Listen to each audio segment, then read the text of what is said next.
How to change WhatsApp to another phone. Hello everyone.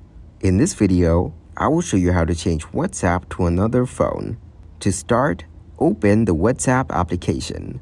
Then tap on Settings from your bottom right corner. Next, go to Account.